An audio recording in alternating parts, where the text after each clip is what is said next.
I have Tesla Solar and Powerwalls, and I survived off-grid for 196 hours after a catastrophic hurricane. The solar and Powerwalls powered my entire house and charged my vehicle so I could evacuate after the storm. It's probably the perfect use case for Tesla Solar and Powerwalls, and I just want to share the entire story with you. I live in Florida.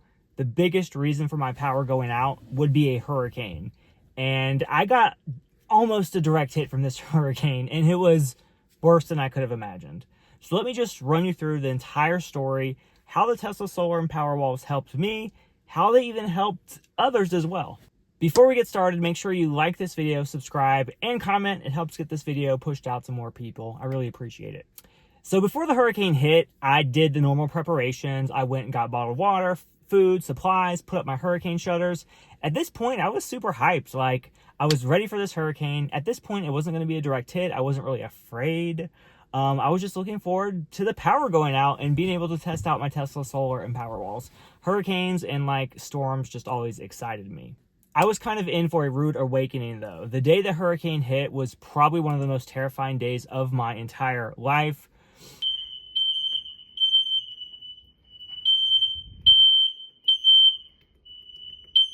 Oh my God, the smoke alarm is leaking. As the storm was getting closer and closer and closer, like the line of the storm was going directly over my exact GPS coordinates. It went on for hours and hours and hours. The next thing that happened is basically what made me not even care about my Tesla Solar and Powerwall setup. If your house gets destroyed, you don't need electricity. You don't care about electricity. And that's what was going through my head when this happened. So a really large branch hit our roof. Water started leaking in through the roof, setting smoke detectors off. It was just a very stressful experience. Hearing the wind, the rain, the smoke detectors going off, water leaking in the master bedroom, having to rush, get trash cans and everything. So just in the chaotic moment, I decided to flip the breaker to the entire house because I really didn't know the extent of the damage. I just knew the roof was leaking. The roof could have been completely blown off. I have no clue. So I turned all the breakers off. We had no power to the house. The next morning, what I wanted to do was kind of assess the situation, turn the breakers back on. When the sun comes back out, get energy back to the house. Even though that there's a hole in the roof, it's not going to be raining anymore, so it should be good to go. So the next day, I was running into some trouble. I was trying to flip my breakers back on and get my system turned back. Nothing was working. My Powerwalls were not turning on. I was not getting electricity to the house. The grid was obviously offline because a catastrophic hurricane hit the area. But I thought because I had Powerwalls, my system should be working right away, even though I turned it off. That is the mistake I made. And Tesla basically, in my opinion, was rude to me. I called them. I said, hey, I can't get my system back online. Can you help me out? And I explained to them that I flipped the breakers in my house because my roof was leaking and I was concerned about, electricity and water together. They basically said, why did you do that? Like, why did you do that? I did not know that if you have Tesla Solar and Powerwalls, you do absolutely not flip the breaker to your house. Do not cut power to the Powerwalls in any scenario. What I should have done is just flip the breaker to the master bedroom because that's where the power issue could have been with the water leaking. I basically, in a hurried moment of chaos, flipped all the breakers and then the big breaker to the entire house. I even turned the Powerwalls off. So what Tesla told me, the Powerwalls kind of operate the way that a car does. So think of a Powerwall like a Tesla. They have a giant battery, but they also need a 12-volt battery to start. So there is a 12-volt battery in a way in the system. And once everything is turned off, that 12-volt battery is basically on standby mode, ready to turn it back on. But that 12-volt battery doesn't last very long. So what needed to happen, Tesla needed to send a tech out to basically jumpstart the battery. But due to obvious circumstances, there would be no ability to do that. Just catastrophic destruction everywhere, not to mention impossible to get to my house. Another thing to note is that my entire system was completely unaffected by the storm. So a lot of people are worried about, solar panels getting ripped off or water leaking through the solar panels. None of that happened.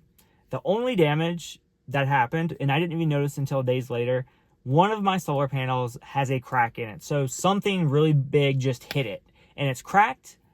But the amazing thing is, I didn't even notice for days because the production was better than ever. The hurricane and the winds gave the solar panels one of the best cleanings they've ever had. So the production actually went up after the storm, despite one of the panels being cracked. And I am currently working with Tesla on getting that replaced. But again, due to the catastrophic nature of the storm and just the entire area being completely demolished, it's going to take a while for everything to get back to where it was. I'm not in a rush to get that solar panel fixed, but I will update you guys on the process of that. So what are my options now? So basically, to get the system back online, it needs to be jumped, or I need to wait for the grid to come back online. And Tesla is refusing to help me jump it. They're not going to send anybody out. They're not going to tell me how to jump it. I just know there's a way. And due to the things going on in Ukraine, apparently there's a lot of documentation about how to get that stuff jumped. There's a lot of just like DIY stuff.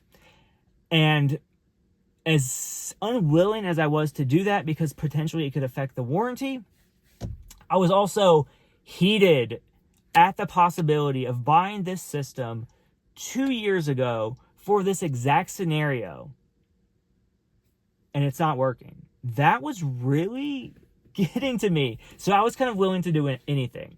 So I jump-started the system, and you will not believe how I did it. It was the most janky setup I've... It's just ridiculous because I'm outside of my house with the breaker box. Like, I have it open, like the Tesla Energy Gateway breaker box, not like the electrical panel. But to jump it, there's these tiny little holes. And you can use like a car battery jumper, you know, the thing with the clips. So how are you going to clip these big clips into these little holes? I'm just like frantically looking around for like wires I can use. I don't see anything. We have a trailer, like, you know, a trailer we can plug in for the brake lights. I'm like, ooh, that looks like some good wire I can use. I clip the wire, I strip it, and then I kind of fold it over on itself so I can clip the jump starter on it. I put the wire inside the Tesla Energy Gateway where it says jump. I flip it. I don't hear anything. I don't expect anything happened. I go inside of the garage. The power walls are blinking. I was so happy. I'm like, what? I just did the most janky thing of my life and it actually worked. So they started flashing. So at that point, I just flipped one breaker on. You know, I didn't want to push my luck. I don't really know what the power level of the power walls are at. I flipped one breaker, just the garage. The light in the garage lit up. I was ecstatic. So at that point, the inverter for the solar panels is now getting power. So it's blinking. It takes some time for that to come back on. And eventually I'm getting actual solar energy coming into the house. So at that point, I can now start flipping more breakers, getting all the lights on in the house, get the TV on even. It's like a really good morale boost. After your house and your neighborhood is hit by a natural disaster, you can't go anywhere. None of your neighbors have systems like this. It just feels really good.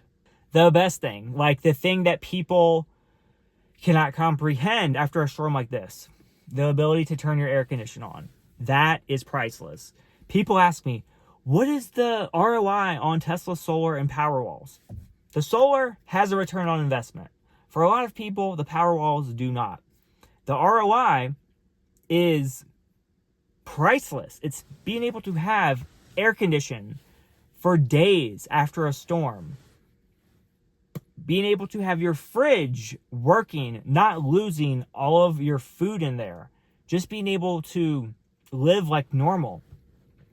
For the night that we didn't have power, you know, after the roof leak and me turning off the breakers and unable to turn the power walls back on, it's very jarring to just be operating in the dark. You know, you're not used to that. It's just you feel kind of like vulnerable. So even just having the lights on is amazing. That is the ROI for Tesla Powerwalls. And with my situation, I do have city water, so I don't need power to like power pumps to power a well to get water into our house. But obviously after a giant storm, city water could be affected. I did not have water for about 24 hours, but after that, it slowly started coming back on. Once there was enough pressure in our water, I took a shower. The shower was one of the best parts too. So I turned on the breaker to the water heater. I let it heat up. I took a shower. That was amazing. And a water heater uses quite a bit of energy. But if you have your Powerwalls and your solar combined, you can use a lot of stuff in the house. So I could be taking a hot shower. I could have the air conditioner on. Someone could be cooking.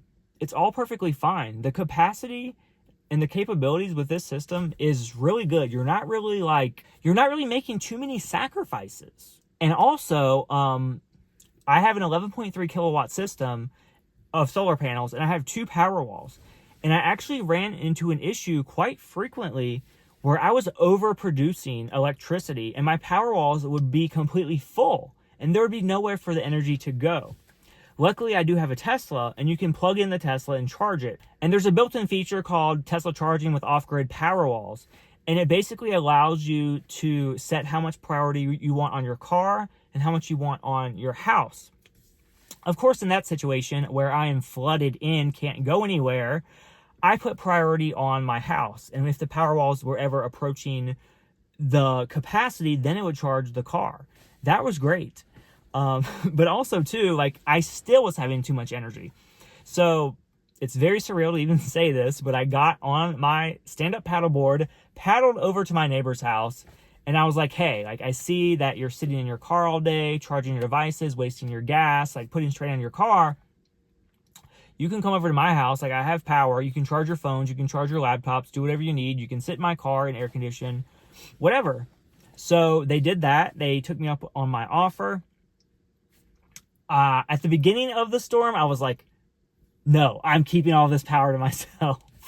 But like after the storm hits and you just see like the tragedy around you and you're kind of in this encapsulated in this like safe space with power that a lot of people don't have, it's like I wanted to share it. And the fact that my Powerwalls were filling up, and if they fill up and my Tesla's filled up, the solar turns off and it's just wasted energy. So why not share it with my neighbors? So an interesting thing that happens after hurricanes and tropical storms hit in my area, the first day, the water is not the highest. The water level kept rising more and more and more every single day, to the point where I was getting a little bit concerned. Some houses in my area did actually flood and are basically totaled. Mine luckily did not. But in the moment that I was helping my neighbors, like telling them they could come over to my house, there was a neighbor farther down that got literally picked up by like National Guard. And it's chaotic, and I don't really know what was true, what wasn't, but I heard it from multiple people. Apparently there was like a levee or a dam that broke or was at risk of breaking, and the water levels were going to rise even more. At this point, I don't know, my mental state was not at the best. Being like traumatized by the storm, being stuck in your house, you can't go anywhere. Perhaps I didn't think this out the best. But after I heard about the potential water rising and basically evaluating what my options were, because I was kind of thinking about that. If you turn right out of my house, you can't really go anywhere. The water gets deeper. There are roads, bridges washed out. But if I turn left out of my house, the water's pretty manageable.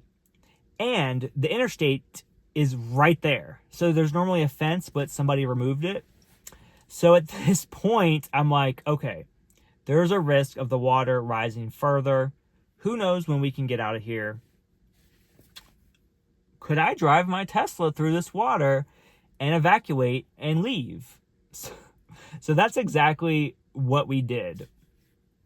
Basically, I just took the opportunity to pack the Model X with as many, like, I don't know, just basically go through your house and what's the most important, and that's what I packed. You know, basically clothes, toiletries, like toothbrush. All the other stuff can be replaced, you know, so like TVs, PlayStation, that's all insurance. It's like the valuable stuff. I even dumped paperwork in the back of the car, and we were just ready to evacuate. I made a full video on that whole process. If you want to watch it, I'll make sure to post those at the end of this video. But basically what had happened was I drove the Tesla through the water, went through very muddy terrain, very like, basically big lifted trucks drove through that mud as well. So it was very bumpy, and I was afraid I was going to get stuck.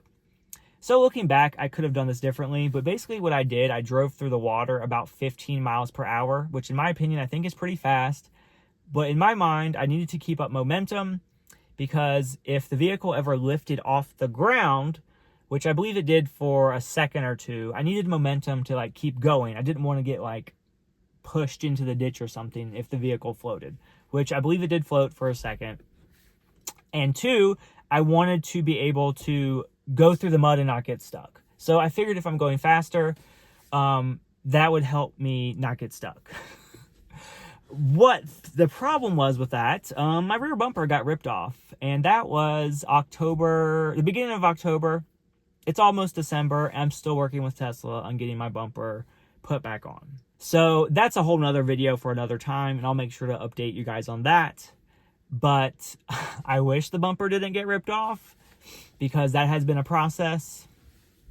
Looking back, I could have just stayed at my house, and the water would have eventually gone back down a few days later. But I was going crazy, and I wanted to evacuate.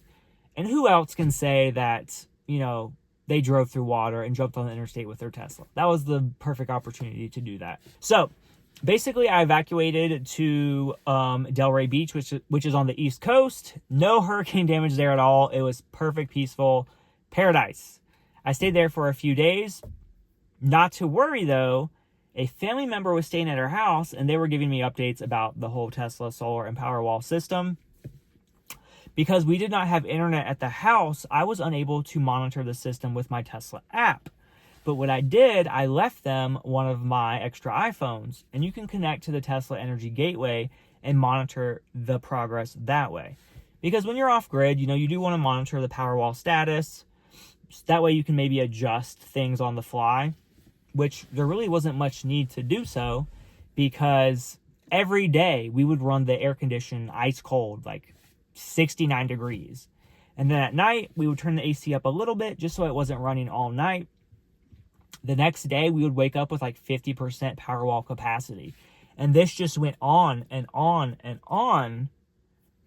Spoiler, you know, it's in the video title, for like 196 hours with no loss of power, no interruption. Like, you couldn't even tell that we were off grid. So as I'm in Delray Beach on the opposite coast, I kept checking the Tesla app, and one day I noticed that the Tesla Energy Flow was working in the app again. So that meant that we did have internet back. So our Comcast internet was fixed, but still, according to the app, the grid had no power. So we're pushing it at this point. We're probably about almost a week in. Keep in mind too, before I left, I told my neighbors, hey, I'm leaving, but you're more than welcome to keep charging your devices. So what they did, they just charged their phones, laptops, all of that stuff on an outside outlet on the house. And they ended up being without power for 13 days. And I, still let them, use that even when my grid power came back on. So it was a really good way to help neighbors. So since I have internet back, it appears the water is lowered and I can drive back home without jumping into my neighborhood from the interstate. I decided to travel back home from Delray Beach to our house in Southwest Florida. The next day, I had an appointment with Tesla service. And the problem is, I got back home, 20% battery. Typically, at that point is when you charge your Tesla overnight. That's the benefit of an electric vehicle. You can just plug it in, and it's good to go the next day. But since I have no grid power yet, and just the Powerwalls, you can't charge your Tesla with Powerwalls. One Powerwall is 13.5 kilowatt hours. My Tesla is 100 kilowatt hours. So I have 2 Tesla Powerwalls. That's 27 kilowatt hours. That's not going to charge my Tesla, and it's going to drain it all, so my house will have no energy. So the next day when the sun rises, I plug it in and begin to charge it because I need to get to the Tesla service center. But obviously solar energy does not charge a Tesla as quick as electricity coming from the grid. So I was probably able to leave my house with like 30% battery. A nightmare situation happened though. I got stuck in stop and go traffic. Really bad stop and go traffic. Basically, a lot of roads were detoured. I think there was an accident on the highway. It took me double, triple the time to get to this Tesla service center. And I say nightmare scenario because people assume Teslas, if they get stuck in stop and go traffic, stuck, evacuating, stuck in an accident, their battery is going to drain to zero and they're going to be stuck. When actually it's the opposite. A Tesla is more efficient than a gas-powered vehicle. So maybe me being stuck in stop and go traffic actually used less energy than me driving at a higher rate of speed. So I got to the Tesla service center. They looked over the vehicle to make sure that they were going to order all the correct parts to get the bumper installed. Spoiler, they did not order all the correct parts, and that's why I'm still working with them on getting the bumper fixed. So I got to the Tesla service center on solar energy, and on the way back, I had 7% battery. I could have made it home, but there was a Tesla supercharger on the way. There was a burger place, and I had no food, and I was hungry. So I plugged in my Tesla at the supercharger, got a burger, unplugged it, went home, and by the time I got home, the grid was back online. So that's basically the conclusion of that. 196 hours with no energy from the grid, powered 100% by Tesla Solar and Powerwalls. They powered the entire house. They powered the Tesla. They helped me evacuate to the other coasts. It's crazy, right? If you want more information on my dramatic evacuation, I'm going to put 2 videos right here. One is like the complete video, and one is just like the shorter, exciting part. You can watch those as well if you want more of this. Also, don't forget to subscribe to my channel and like the video. Have a great day. Bye.